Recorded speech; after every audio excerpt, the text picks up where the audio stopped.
The hospital parking lot erupted with the thunder of 97 motorcycles arriving in formation. Leather jackets gleamed under the afternoon sun, and the rumble of engines sent vibrations through the concrete. Nurses pressed their faces against windows, patients sat up in their beds, and security guards reached for their radios. Nobody in St. Mary's Medical Center had ever seen anything like this before. The bikers weren't there to cause trouble. They were there to protect an 8-year-old girl named Emma whose stepfather had vowed she would never be safe. 3 weeks earlier, Emma had arrived at the emergency room with injuries that made the doctors sick to their stomachs.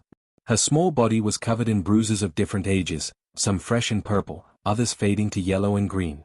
Her left arm was broken in 2 places. 3 ribs were cracked. Burns marked her shoulders where cigarettes had been pressed into her skin. The attending physician, Dr. Sarah Chen, had seen child abuse cases before, but nothing prepared her for the dead look in Emma's eyes. The girl didn't cry. She didn't scream. She simply stared at the ceiling as if her soul had already left her body. The stepfather, Marcus Webb, had brought Emma to the hospital himself. He claimed she had fallen down the stairs. The story didn't match the injuries. When police arrived to question him, Marcus became aggressive and threatening. He paced the waiting room like a caged animal, his fists clenching and unclenching. He told anyone who would listen that Emma was his daughter now, that her biological father had abandoned her, and that nobody had the right to keep him from her. The police arrested him on the spot, but the justice system worked slowly. Within 48 hours, Marcus had posted bail. That's when the threat started. Marcus called the hospital 14 times in one day. He sent text messages to nurses he'd somehow tracked down on social media. He showed up in the parking lot twice before security chased him away. Each time, his message was the same. Emma belonged to him. He would get her back. Nobody could stop him. The hospital obtained a restraining order, but paper didn't stop determined men. Emma's mother had died 6 months earlier from cancer, leaving the girl with no other family. Child Protective Services was working on placement, but foster homes were full. Emma remained in the hospital, healing physically but drowning in fear. Dr. Chen watched the little girl withdraw further each day. Emma barely spoke. She flinched at sudden movements. She woke up screaming from nightmares. The hospital staff did everything they could to comfort her, but they couldn't promise the one thing Emma needed most. They couldn't promise she would be safe. That's when Dr. Chen remembered a news story she'd read about a motorcycle club that helped abused children. The organization was called Bikers Against Child Abuse, and they had chapters across the country. She made a phone call that would change everything. The president of the local chapter was a man named Jake Morrison. He stood 6 feet 4 inches tall with arms covered in tattoos and a beard that reached his chest. He looked like someone you'd cross the street to avoid. But when Dr. Chen explained Emma's situation, Jake's voice cracked with emotion. He had a daughter of his own. He understood fear. He understood the need to feel protected. Within an hour, Jake had mobilized his entire chapter. He made calls to neighboring chapters too. By evening, 97 bikers had committed to standing guard. They would make sure Marcus Webb never got within 100 feet of Emma again. Now they had arrived, and the hospital would never be the same. Jake Morrison dismounted his Harley and removed his helmet, revealing eyes that had seen too much pain in the world. Behind him, 96 other bikers killed their engines in a synchronized moment that left the parking lot in sudden, heavy silence. The contrast was jarring. Moments before, the noise had been overwhelming. Now, the quiet felt like a promise. These men and women weren't here for show. They were here for war if necessary, but they prayed for peace. Hospital Administrator Robert Thornton rushed out the main entrance, his tie flapping in the breeze. His face was red, and his mouth open to deliver what was probably a speech about hospital policy and private property. Jake raised one hand, palm out, and Robert's words died in his throat. There was something about Jake's presence that commanded respect without demanding it. He moved like someone who had carried heavy burdens and learned how to distribute the weight. "We're not here to cause problems," Jake said, his voice calm but carrying across the parking lot. "We're here to make sure a little girl can sleep without nightmares. We're here to make sure a monster knows is outnumbered. We're here until she's safe." Robert looked at the sea of leather and chrome behind Jake. These weren't the gang members he'd imagined. Yes, they looked intimidating. Yes, they had tattoos and scars and faces that told stories of hard lives. But he also saw a woman with gray hair pulled back in a braid, a young man who couldn't be older than 23, a veteran with a prosthetic leg, and countless others who seemed more like concerned parents than criminals. Robert made a decision that would either get him fired or make him a hero. He nodded. "Emma's room is on the 3rd floor, Robert said. East wing. Window faces the parking lot. Jake turned to his crew. Within minutes, they had organized themselves with military precision. 20 bikers positioned themselves at every entrance to the hospital. Another 20 spread out across the parking lot, creating a perimeter that nothing could penetrate without being seen. The rest established a rotating watch schedule. They would maintain presence 24 hours a day for as long as necessary. Nobody complained about the commitment. They had all taken an oath to protect the innocent. Dr. Chen brought Emma to the window. The little girl's eyes widened when she saw the bikers below. For the first time since arriving at the hospital, something other than fear crossed her face. It might have been hope. It might have been confusion. But it was something alive, and that was progress. Jake looked up and saw her. He placed his right hand over his heart, then raised it to the sky. It was a salute, a promise, and a declaration of war against anyone who would hurt her. Who are they? Emma whispered. Her voice was so quiet that Dr. Chen had to lean down to hear her. They're your guardians, Dr. Chen said. They're here to keep you safe. That man down there, the big one with the beard? His name is Jake. He has a daughter just like you. He wants you to know that you're not alone anymore. Emma pressed her small hand against the glass. Down below, Jake saw the gesture and smiled. It was a smile that transformed his intimidating face into something gentle. He waved, and Emma waved back. For the first time in weeks, the knot of terror in her chest loosened just slightly. She was still scared. The fear didn't disappear because some bikers showed up. But for the first time, she felt like maybe someone was strong enough to stand between her and the darkness. That night, Marcus Webb made his move. He arrived at the hospital just after midnight, parking his truck 3 blocks away. He wore dark clothes and kept to the shadows. He'd been watching the hospital for days, learning the security patterns, identifying the blind spots. He knew which door had a broken lock. He knew which hallway the cameras didn't cover. He thought he knew everything he needed to know. What he didn't know was that 4 to 7 bikers were waiting in the darkness, invisible until they wanted to be seen. Marcus made it exactly 12 feet into the parking lot before flashlights blazed to life around him. He spun in a circle, suddenly surrounded by a wall of leather and metal. The bikers said nothing. They didn't need to. Their presence spoke volumes. Marcus reached for the knife in his pocket, but a hand caught his wrist. Jake Morrison stepped from the shadows, and Marcus finally understood what it meant to be afraid. Marcus Webb had spent his entire life being the biggest threat in any room. At 6 feet tall and 220 pounds of muscle built from construction work and rage, he'd learned early that intimidation opened doors fear kept locked. He'd terrorized Emma's mother into silence. He'd made Emma too scared to speak. He'd walked through life knowing people would step aside. But standing in that parking lot, surrounded by 97 bikers who had positioned themselves like chess pieces, Marcus felt something foreign crawling up his spine. He felt small. You need to leave, Jake said. His voice was quiet, but it carried the weight of absolute authority.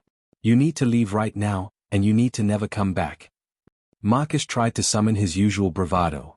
He puffed out his chest and sneered, showing teeth that needed dental work. You don't know who you're messing with. That's my daughter up there. I got rights. You can't keep me from my own kid. A woman stepped forward from the circle of bikers. Her name was Diane, and she'd been riding with the club for 15 years. She was a grandmother, a retired school teacher, and someone who had survived her own abusive marriage 3 decades earlier. When she spoke, her voice cut through Marcus's posturing like a blade through paper. She's not your daughter, Diane said. Daughters are loved. Daughters are protected. Daughters are treasured. That little girl upstairs is your victim. There's a difference, and if you don't know it, then you're even more broken than you look. Marcus's face flushed red. He took a step toward Diane, fist rising, and suddenly found himself on the ground. He didn't see who moved. He didn't feel the technique that swept his legs.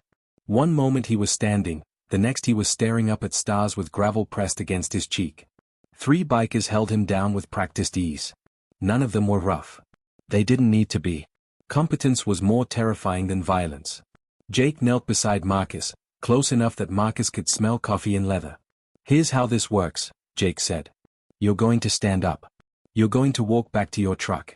You're going to drive away. If you come back, we'll be here. If you try another entrance, we'll be there. If you try tomorrow or next week or next month, we'll still be here. We don't sleep. We don't give up. We don't get tired of protecting kids. You can't stay forever, Marcus spat. Blood trickled from his lip where he'd bitten it during the fall. "You'd be surprised what we can do when a child's life is on the line," Jake replied. "Besides, forever is a long time, but you're only a threat until the courts finish with you. We got friends too. Friends in the DA's office who are real interested in those burns on Emma's shoulders. Friends who know how to make sure bail gets revoked. Friends who understand that some people don't deserve second chances." Marcus tried to stand, but the bikers held him down a moment longer. It wasn't about power. It was about making sure he understood his position. When they finally released him, Marcus scrambled to his feet, trying to recover his dignity. He looked around the circle of faces, searching for weakness, for someone who might sympathize or at least look away. He found none. Every eye met his with the same unyielding determination. "This isn't over," Marcus said, backing toward the street. It was the last desperate threat of a man who'd lost control. "Yes, it is," Jake said. "You just don't know it yet." Marcus fled into the darkness, and the bikers held their positions. They didn't celebrate. They didn't high-five or congratulate themselves. They simply returned to their posts, knowing the night was young and threats could come from anywhere. Up in her hospital room, Emma had watched the entire confrontation through her window. Dr. Chen stood beside her, ready to pull her away if things turned violent, but Emma hadn't looked away. She'd watched Jake and Diane and the others face down the monster who'd haunted her nightmares. "Is he gone?" Emma asked. "For now," Dr. Chen said honestly. She'd learned that lying to abused children only destroyed the fragile trust they offered. But those people down there meant what they said. "They're not leaving until you're safe." Emma turned from the window and looked up at Dr. Chen with eyes that seemed older than 8 years should allow. "Why do they care? They don't even know me." It was the question Dr. Chen had been waiting for, the question that meant Emma was starting to process what was happening. "Some people in this world have seen darkness," Dr. Chen said. "They've lived through pain. And instead of letting it make them cruel, they decided to use their strength to protect others. They care because caring is what separates people like them from people like Marcus." Emma nodded slowly, processing this information. Then she did something that made Dr. Chen's eyes water. She climbed into her hospital bed, pulled the blankets up to her chin, and closed her eyes without asking for the nightlight. For the first time since arriving at St. Mary's, Emma went to sleep without fear chasing her into nightmares. Morning broke over St. Mary's Medical Center with news vans arriving before the breakfast carts. Word had spread through social media about the bikers camped in the hospital parking lot. Local reporters smelled the story, and within hours, the image of 97 motorcycles arranged in protective formation had gone viral. The narrative wrote itself: tough bikers with hearts of gold defending an innocent child from her abusive stepfather. It was the kind of story that made people believe in humanity again. Jake Morrison hated the attention. He stood in front of the cameras only because the club had voted, and they decided visibility might help Emma's case. The district attorney needed public pressure to move faster. The family court needed to understand this wasn't a situation that could be handled with bureaucratic delays. Emma needed permanent protection, not temporary security. So Jake swallowed his discomfort and faced the microphones. "We're not heroes," Jake told the reporters, his rough hands gripping the podium. "We're just people who refuse to look away when kids are hurting. Emma's story isn't unique. There are thousands of children right now, in this city, in this state, suffering abuse behind closed doors. If our presence here makes one person pick up the phone and report what they are seeing, if it makes one child realize they deserve better, then the discomfort of standing in front of cameras is worth it." The interview clip played on every local station. By noon, people started arriving at the hospital. They brought coffee and donuts for the bikers. They brought stuffed animals and cards for Emma. A local restaurant owner arrived with enough sandwiches to feed everyone twice over. A toy store donated a tablet loaded with games and movies. The community was waking up to the reality that had existed all along, the reality that children like Emma needed protection and that protection required action, not just sympathy. But not everyone was supportive. Marcus Webb's family arrived mid-afternoon, led by his mother, Patricia, a woman who'd spent 40 years making excuses for her son's behavior. She pushed through the crowd of supporters with her chin raised and her mouth set in a hard line. She'd raised Marcus to believe he was entitled to whatever he could take. She'd taught him that admitting fault was weakness. Now she stood in front of Jake Morrison, defending the indefensible. "You people have no right to keep a father from his child," Patricia declared, her voice shrill with indignation. "Marcus made mistakes, but everyone deserves forgiveness. That girl needs family, not strangers in leather jackets." Diane stepped forward before Jake could respond. She'd dealt with women like Patricia before, women who enabled abuse because acknowledging it meant admitting their own failures. Emma needs safety, Diane said, her voice calm but firm. She needs adults who put her welfare above their pride. Your son didn't make mistakes. He made choices. He chose to hurt a defenseless child repeatedly. He chose to terrorize her. Those aren't mistakes. Those are crimes. Patricia's face reddened. You don't know my son. You don't know what he's been through. His father left us. He had a hard childhood. He's trying his best. So did Emma, Diane replied. She lost her mother. She's 8 years old. She's been through more trauma than most adults face in a lifetime. But she's not allowed to hurt people because of it. Neither is your son. Pain doesn't excuse cruelty. It never has, and it never will. The crowd that had gathered erupted in applause. Patricia stood there, shocked that public opinion had turned so thoroughly against her family. She tried to push past the bikers toward the hospital entrance, but security stopped her. The restraining order applied to family members too. Patricia left screaming threats about lawyers and lawsuits, but her words evaporated in the morning air. Nobody was listening anymore. Inside the hospital, Emma was experiencing something she'd never known before: consistency. Every time she looked out her window, the bikers were there. Morning, noon, and night, they maintained their watch. They waved to her. They held up signs with encouraging messages. They made her feel visible in a way that wasn't about being a target. For the first time in her life, Emma understood what it meant to be valued. Dr. Chen introduced Emma to Jake on the third day.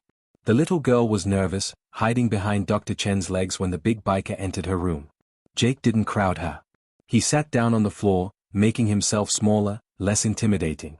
He pulled out his phone and showed Emma pictures of his daughter, Jessica, who was 9 years old with freckles and a gap-toothed smile. That's my kid, Jake said softly. She likes soccer and hates broccoli and thinks fart jokes are the height of comedy. She's my whole world.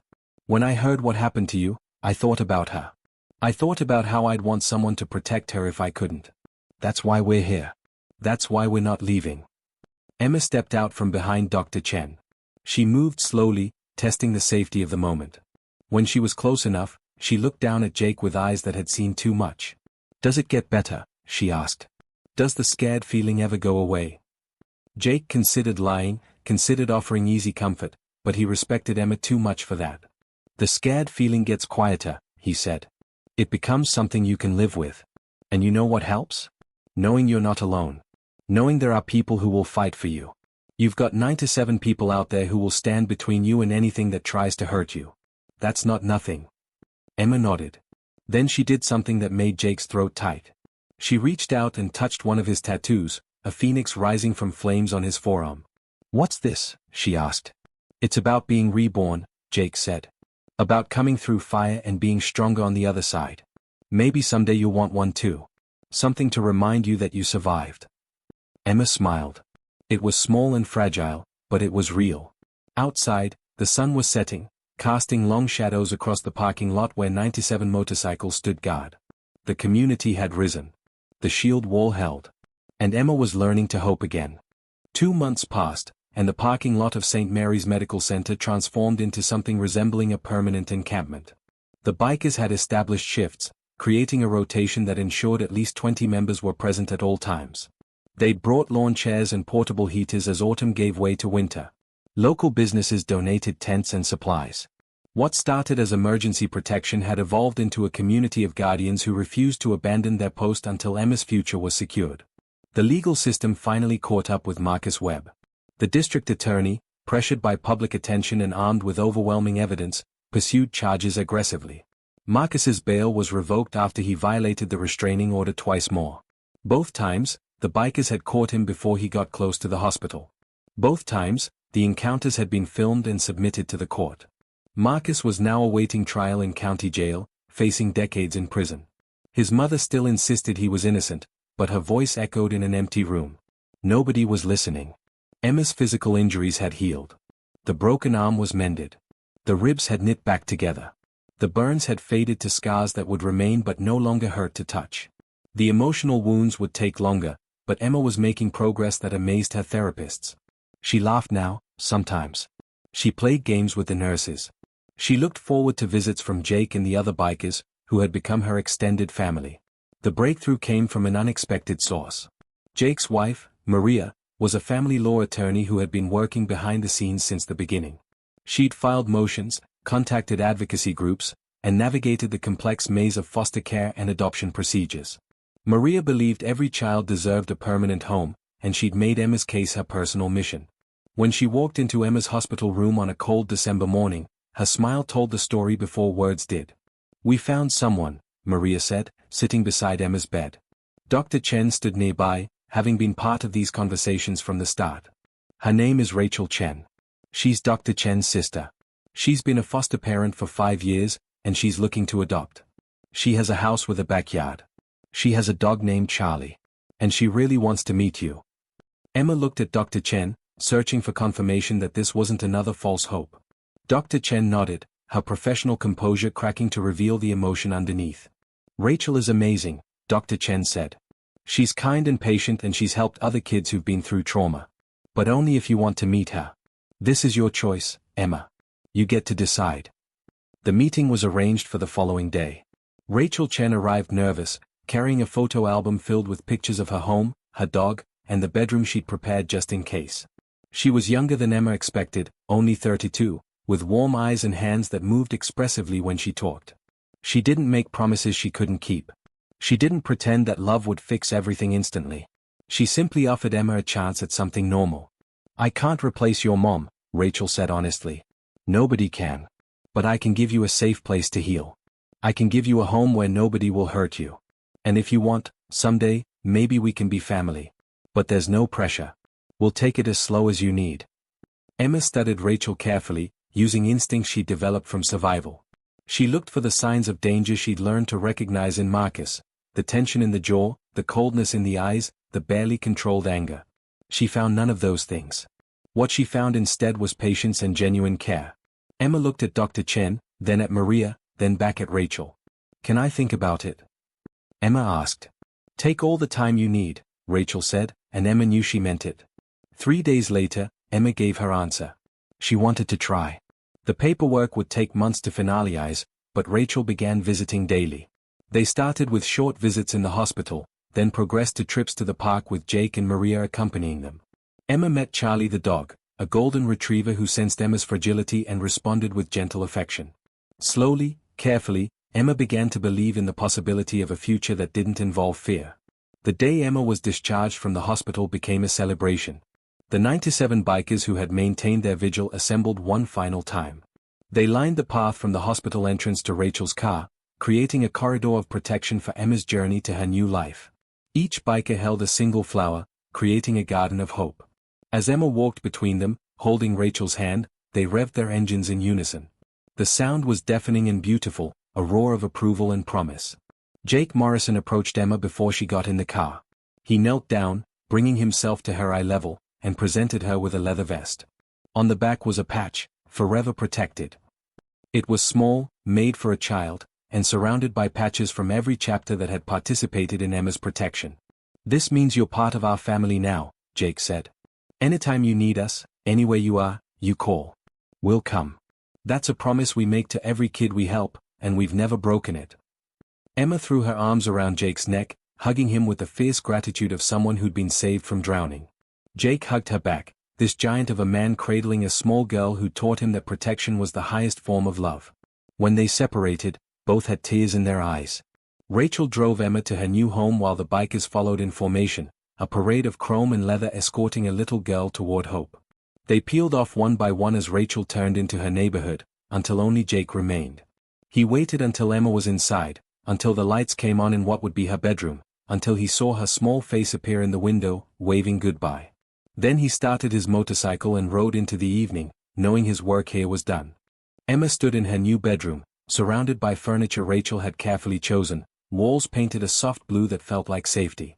Charlie lay at her feet, a warm presence that asked for nothing but offered everything. Rachel stood in the doorway, giving Emma space to process the magnitude of change. Outside, the sound of Jake's motorcycle faded into the distance, but Emma knew he wasn't really gone. None of them were. She carried them with her now, 97 guardians who had shown her that the world contained more than monsters. That night, for the first time in her life, Emma went to sleep without fear.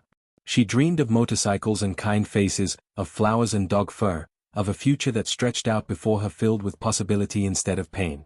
The scars would remain, both physical and emotional, but they would become part of her story rather than the whole of it. She had been protected. She had been saved. And now, finally, she could begin the hard work of healing. The bikers had stormed the hospital to protect a girl they'd never met, and in doing so, they'd changed everything. They'd reminded a community that protection requires action, that kindness demands courage, and that sometimes the most intimidating people are the ones with the biggest hearts. Emma's story was just beginning, but it was beginning with hope, and that made all the difference.